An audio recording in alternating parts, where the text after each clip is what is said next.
राम राजा coaching classes में आप सभी लोगों का स्वागत है। ठीक है, कल हमने आपको क्या बताया था? हमने बताए थे आपको शब्द शक्ति के बारे में। हमने आपको बताया था शब्द शक्ति भी इस तरीके से बताई हमने आपको कि जैसे ही आप देखेंगे उसके उदाहरण वैसे ही आपको समझ में आ जाएगा। अभिधा, लक्षणा, व्यंजना। ठीक है, अभिधा को बताया था कि जिस वाक्यों को जैसे ही पढ़ते साधारण तौर पर पढ़ा जाए और वो ही हमें समझ में आ जाए तो वो है हमारी अभिधा शब्द शक्ति। ठीक है, और लक्षणा किसी चीज को लक्ष्य करके बताया जाता है तो वो लक्षणा।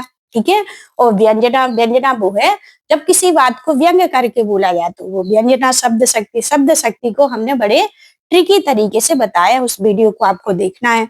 आज हम आपको उसी तरीके अलंकार के बारे में बता रहे। अलंकार के जैसे ही आप उदाहरण देखेंगे और आपको तुरंत समझ में आ जाएगा कि इसमें कौन सा अलंकार है। ठीक है, तो आपको बढ़िया मन लगा के देखना है इसको। क्या है, आपको रटना भी नहीं है। ठीक है, बिना रटे एक सेकंड में अलंकार को पहचाने, बिना किसी को देखे हुए इस अलंकार को हम पहचान लेंगे। क्या है, अलंकार का अर्थ है अलम धनकार।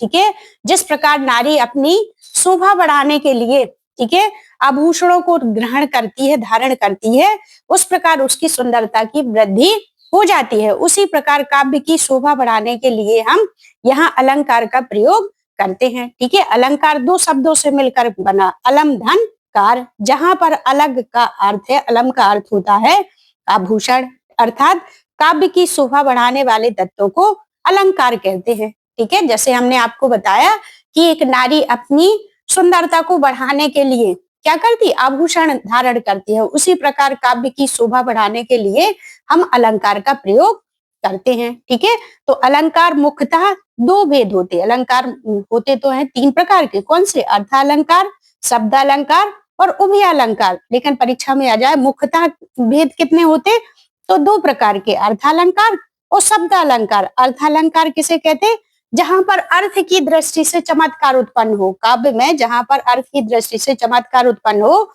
वहां क्या है, अर्थालंकार। और शब्दालंकार, जहां शब्दों के द्वारा काव्य में सुंदरता बढ़े वहां शब्दालंकार होता है। ठीक है, अब हम कुछ अर्थालंकार के उदाहरण देख रहे हैं। सबसे पहले है उपमा अलंकार। ठीक है, उपमा, उपमा ही से समझ में आ रहा, जैसे हम किसी के साथ अपनी उपमा करें तो वहां उपमा अलंकार हुआ। ठीक है, और इसमें कुछ शब्द हैं, जब पंक्ति में योजक आए। ठीक है, योजक चिन्ह तो आप जानते हैं, जैसे ये खड़ी पाई जैसी योजक शब्द आए और शब्द से क्या है, शब्द के बाद, योजक के बाद क्या है, सा सी से सरेस आए तो यहाँ पर कौन सा अलंकार होगा हमारा, उपमा अलंकार। जैसे हमने देखा मुख चंद्रमा सा सुंदर है। ठीक है, देखा आपने कि ये योजक चिन्ह के बाद क्या आ गया, यहाँ पर सा शब्द आ गया। क्या आ गया, सा शब्द। ठीक है, मुख चंद्रमा सा सुंदर है। कैसे है, जो उस नारी का मुख है वो चंद्रमा की समान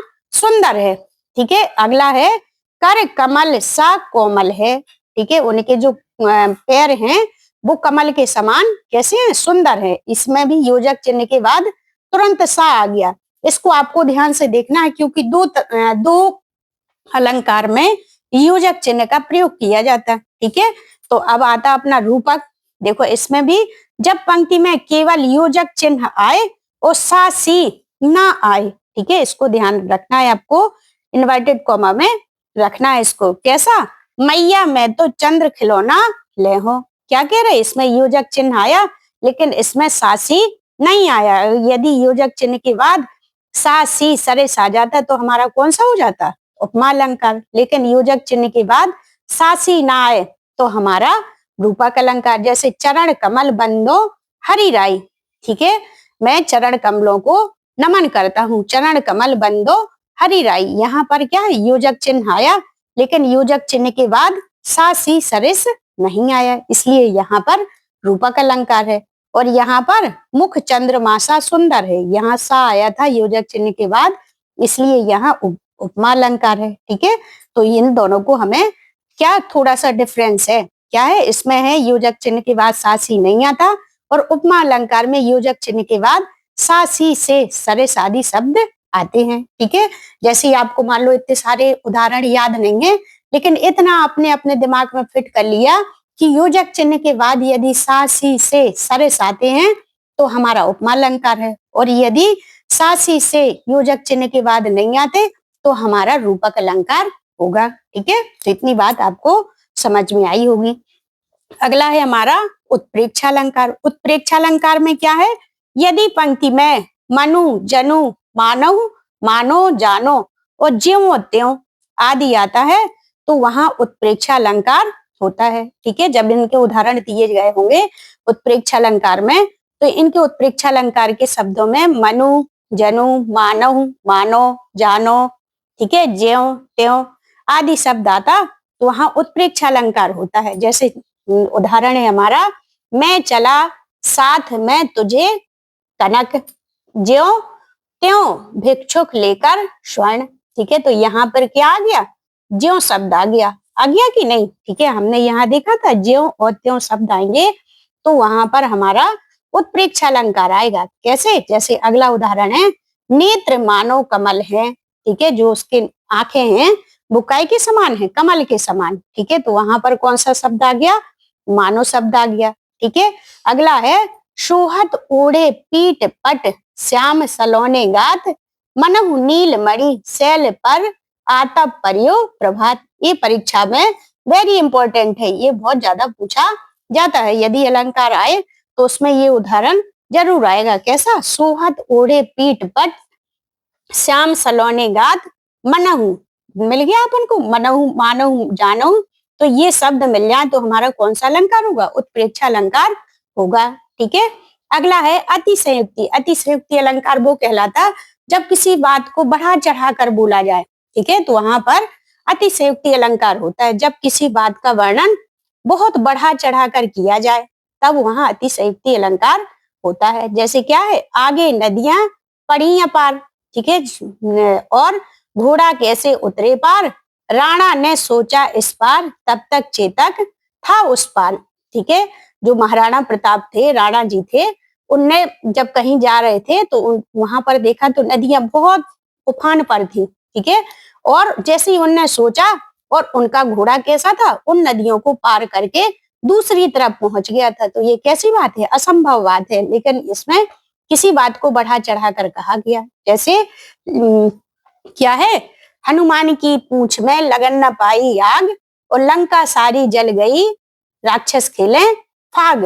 तो इसमें क्या है, इसमें भी अतिशयोक्ति बताई गई कि जब पूंछ में तो आग नहीं लग पाई और लंका क्या है, लंका सारी जल करके राख हो गई। ठीक है, तो जब कोई बात सिर्फ सोची जाए और तुरंत हो जाए, किसी बात को बढ़ा चढ़ा कर बोला जाए तो वहां पर अतिशयोक्ति अलंकार होता है। ठीक है, तो अगला है मानवीकरण अलंकार। मानवीकरण अलंकार उसे कहते जैसे हमारी प्राकृतिक चीजें रहती और उसमें मानवीयता प्रकट हो तो वो मानवीय अलंकार कहलाता है। जब प्राकृतिक चीजों में मानवीय भावनाओं के होने का वर्णन हो तब वहां मानवीय अलंकार होता है। जैसे फूल हंसे कलियां मुस्कुराई। ठीक है, कभी कल्पना कर रहा कि फूल कैसे हैं, मनुष्य की तरह हंस रहे और जो कलियां हैं वो क्या हैं, मुस्कुरा रही। ठीक है, जो प्राकृतिक चीजें हैं उनमें क्या है, इनमें मानवीकरण दिखाया गया। ठीक है, तो यहाँ पर मानवीकरण अलंकार होता है। अब ये तो हो गए अर्थालंकार के उदाहरण। अब आते हमारे शब्दालंकार के भेद। शब्दालंकार के कितने मुख्यतः अनुप्रास अलंकार, यमक अलंकार, श्लेष अलंकार, ये अलंकार ज्यादा परीक्षा में पूछे जाते तो इनको हम आगे पढ़ रहे। तो अनुप्रास अलंकार क्या है, वर्ण बार बार आए। ठीक है, वर्ण क्या कहलाता है, जैसे हमारा का लिखा, ठीक है, माँ लिखा, ठीक है, रा लिखा, तो ये क्या है, वर्ण है हमारे। ठीक है, जो एक एक वर्ण है, वर्ण बार बार आए तो वहां अनुप्रास अलंकार होगा। जैसे चारु चंद्र की चंचल किरणें खेल रही थी जलथल में, तो इसमें काय की आवृत्ति हो रही, चाचा की बार बार आवृत्ति हो रही, इसलिए यहाँ पर अनुप्रास अलंकार है। ठीक है, जहां पर वर्ण आए वहां अनुप्रास अलंकार और जहां शब्द की आवृत्ति हो वहां यमक अलंकार। आगे हम बता रहे आपको क्या है, जैसे मधुर मधुर मुस्कान मनोहर मनुज वेश का उजियाला। ठीक है, इसमें काय की आवृत्ति हो रही, माँ की बार बार आवृत्ति हो रही। ठीक है, तो ये क्या है हमारा अनुप्रास अलंकार। ठीक है, अगला है हमारा यमक अलंकार। तो यमक अलंकार क्या है, यमक अलंकार में शब्द की आवृत्ति होगी। अभी जो अनुप्रास था उसमें वर्ण की थी और इसमें शब्द की। जैसे काली घटा का घमंड घटा, ठीक है। काली घटा, घटा का मतलब है बादल, ठीक है। और घमंड का मतलब है अहंकार, ठीक है। क्या है? अहंकार। तो शब्द एक ही है लेकिन इनके अर्थ अलग अलग हैं। जैसे कनक कनकते 100 गुनी, मादकता अधिकार, या खाए बोरात नर, या पाए बोराए, ठीक है। कनक माने होता है एक सोना और एक कनक माने होता धतूरा, ठीक है। एक जैसे लोग बागों धतूरा खा लें तो वो कैसे हो जाएंगे? पागल हो जाएंगे। और दूसरा है यदि किसी व्यक्ति को ज्यादा सोना मिल जाए तो उसकी खुशी में वो क्या हो जाएगा? पागल हो जाएगा, ठीक है।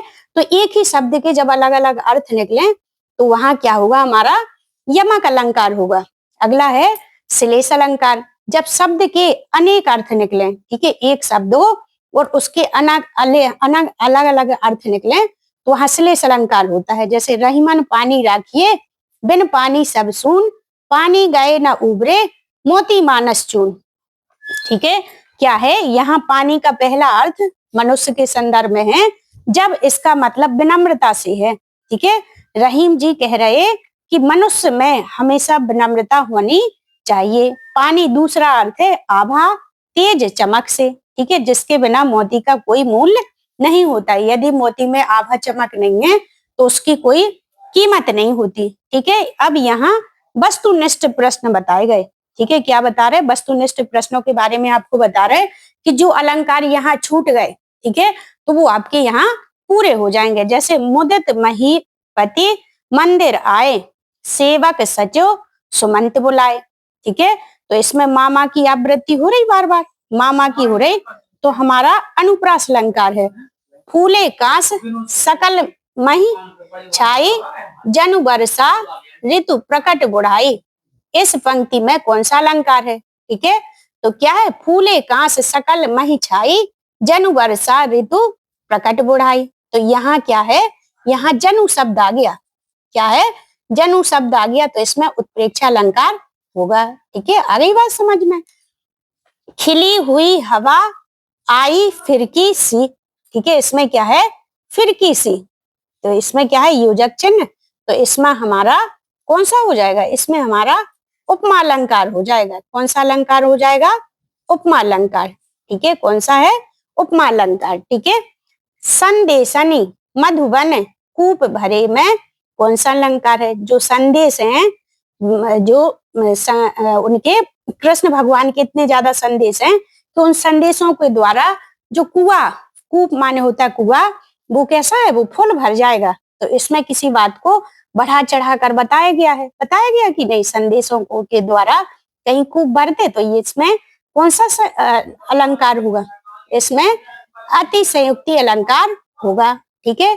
चरर मरर खुल गए रव स्फुटों से, ठीक है। इसमें कौन सा अलंकार है? इसमें देखो रा की आवृत्ति हो रही कि नहीं? ठीक है, तो इसमें हमारा अनुप्रास अलंकार हुआ। बिनु पद चले सुने बिनु काना, कर बिनु करम करे विधि नाना, ठीक है। तो इस चौपाई में कौन सा अलंकार है? जैसे क्या है? बिनु पद चले, बिना पैरों के चलते हैं, सुने बिनु काना, और बिना कानों के सुन रहे हैं, ठीक है। कर बिनु करे विधि नाना, और बिना हाथों के सभी कार्य हो रहे, ठीक है। तो इसमें क्या है? इसमें हमारा विभावना अलंकार होगा। तो विभावना अलंकार क्या है? जहां बिना कारण के कार्य हो, ठीक है, बिना कारण के कार्य हो। ऐसा हो सकता है कि बिनु पद चले, बिना पैरों के चल रहे, बिना कानों के सुन रहे, ठीक है, और बिना हाथों के सभी कार्य कर रहे, ठीक है। तो इसमें कौन से अलंकार है? हमारा विभावना अलंकार है।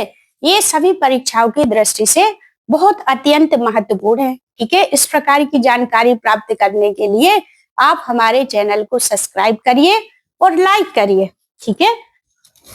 और जय हिंद साथियों।